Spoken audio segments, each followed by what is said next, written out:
Good afternoon, brothers and sisters. This is Pastor Sherman Ford with Reverend Dr. Jerry Carter, Jr. We are here in the sanctuary at Canaan Missionary Baptist Church, and Pastor Carter has graciously agreed to sit down with me and give me some time to interview him. Those of you who have been following us online will recognize that this is something we've been trying to do with special guests who come to our church and share, and with persons who we earnestly believe have a lot to share for the gospel's sake and have a lot to share that we can learn from. Reverend Dr. Jerry Carter is our guest evangelist again this year for our church revival, and I've asked him to come and sit down and share with us. We're just going to shoot the breeze and kind of talk about a number of different things in ministry, and so that's why we're here today. I want to say to him, welcome, Pastor Carter. Thank you. Thank you. Pastor Carter, we've been friends now for a few years. Met through Pastor Fred Fairley, who's a mutual good friend and wonderful brother. One of my goals in us talking today is just to get a chance to share a little bit with people who are watching, some news and some notes about Jerry M. Carter Jr. and about your life, your ministry, your preaching. And so I want to begin by just asking you if you would just share with us a little bit about who Jerry Carter Jr. is. I know you have a long and a stellar academic background and some wonderful things about family and ministry. Just a little bit about yourself. Well, I'm a native of Columbus, Ohio. I was born and raised there. Started preaching under my dad, Jerry Carter Sr., who pastors in Columbus. A couple years after preaching, a few years after started preaching, I moved to New Jersey to go to school at a seminary, after which I started pastoring at Calvary Church in Morristown, New Jersey. Have 3 kids, a son who's 22, a son who's 19, a daughter who's 15, and a wife, Melissa. And just been involved in ministry now I've been pastoring for 22 years, been preaching for 28 years. Wow. So it's been a long time. Ministry has been my primary focus in life, but I've learned to just create some balance as well. As a matter of fact, my philosophy for living is probably summarized in the word balance. And that's how I've tried to do ministry and tried to do life so that life is not all preaching and not all church. That's good. I've written down some questions to ask Dr. Carter, and just some thoughts so we can have some direction for our conversation. And you're going to get me out of order a little bit, but that's one of the things I want to talk to you about. You have come to the Canaan Church now. I think this is the 3rd year. Yes, sir. To share with us in revival. Our church is completely taking with your preaching, godly preaching, Christ-centered preaching, biblical preaching. You have a wonderful way of preaching the gospel. It's a narrative, expository, extemporaneous form of preaching that is just fantastic. The sermon Sunday morning, moving upward, just blessed our church in so many ways. I want to ask you, I know that you travel a lot and that you spend a lot of time preaching and teaching in other places, been out of the country preaching. So to your last comment, how do you in fact balance ministry, marriage, family, pastoring? What is the key for you? I think the key is to have priorities that are already resolved within you and kind of concretized. I have made it, at least in my head theoretically, that family time is a priority, and then next is pastoring the local church that I happen to be steward over, and then is some of the extra road preaching and ministry outside of Calvary. Now, I try to keep those priorities lined up. It doesn't always work that way. Sure. I mean, on paper, it's one thing to say I have these priorities, but it has helped me. It has helped me to check my activities and to make sure I'm not getting those priorities out of whack. The other thing is just, again, listening to some wisdom from my dad, who pastored and who admits that he allowed some of his priorities to get out of whack here and there. But he's implanted in me. He said, listen, when it comes down to it, when it's all said and done, your family will be all you have. Sure. Basically. Sure. And so that Sure. he said that to me about 10 years ago. Okay. Stuck with you. It stuck with me. And so I try to make sure that preaching engagements are scheduled around some of my kids' activities, Sure. their games or musical concerts or back to school events. Okay. It doesn't always work out so neatly, but for the most part, my secretary, my assistant knows how to schedule events around family activities. Okay. Last year, I think when you came, I think you saw some busyness in me, and we see it in one another as pastors. You recommended a book to me, I don't know if you remember this, called Leading on Empty. Sure. By Wayne Cordero. And I want to read a quote from that book that I made note from in my computer and just ask you to comment on it. Okay. Leading on Empty by Wayne Cordero, and you were sharing with me that I was really doing too much and I need to slow down. Here's a quote from that book. He says, "We as pastors don't forget that we are Christians.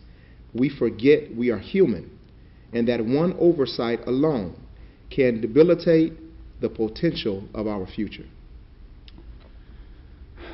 Totally accurate. I totally agree with it, because, I mean, taking care of our bodies, taking care of our minds, as human people, has a whole lot of impact on our effectiveness in ministry. Sure. I mean, they are directly related. Mm-hmm. And then so many preachers who just forget they're human, and they end up, after so many years, becoming cynical about ministry, becoming hardened and callous, don't like the people, irritable, preach because you have to, stay in the church because, you just need that income or whatever.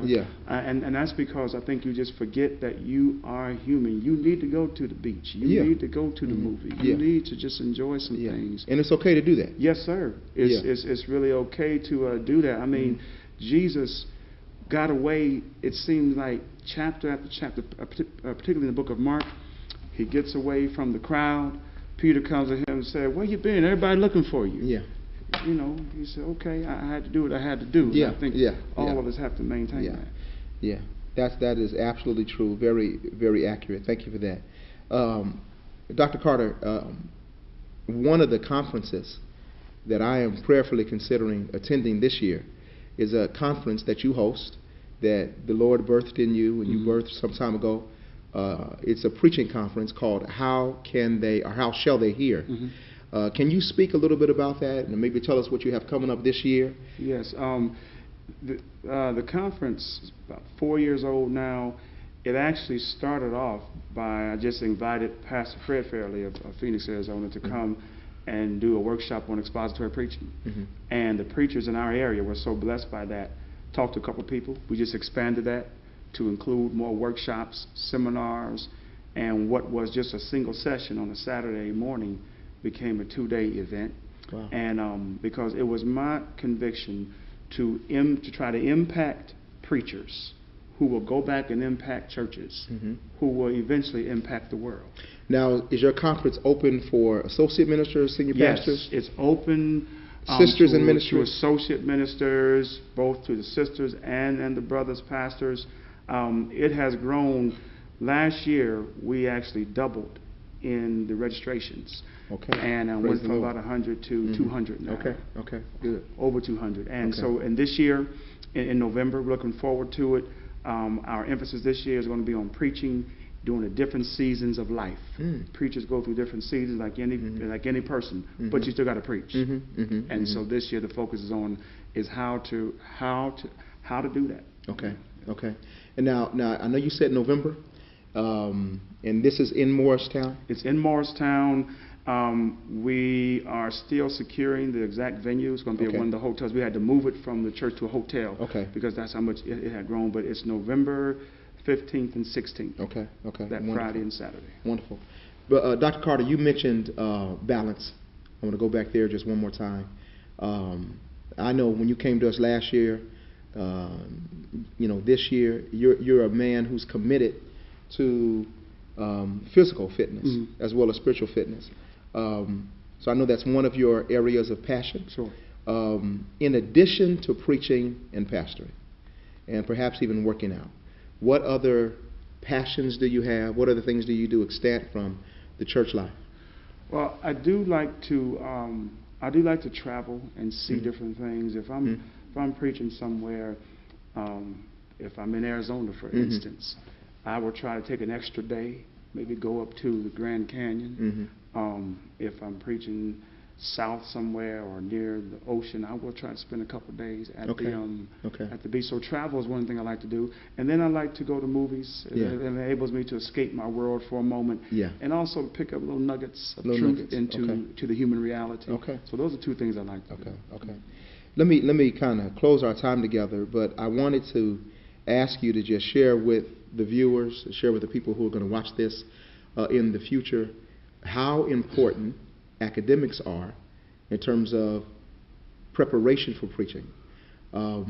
We've heard it said for a long time that the call to preach is a call to preparation. Sure. And I know that you're a man of letters. Would you just kind of rehearse, not for ego's sake, but just tell everybody where you studied and what your areas of discipline are in, your degrees, and then just speak to preachers for a moment and pastors about that piece. I did my undergrad at a small liberal arts college in Greenville, Ohio, called Denison University, and then from there went on to Princeton Seminary and focused on Pauline theology there, and then went on to Drew Theological School, Drew University actually, in the graduate school, and did a PhD in liturgical studies, and focused on homiletics within liturgical studies, because they didn't have a homiletics concentration, but they did have a liturgical studies concentration.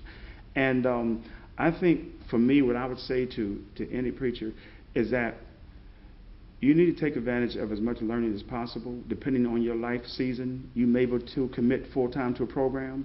You may have to do online courses, whatever, based on your job situation, family situation. But I think learning should never cease. And so if you have opportunity, or just take opportunity for some kind of formal training, because learning for me, going to school for me, didn't necessarily teach me a lot of information, but it taught me how to learn.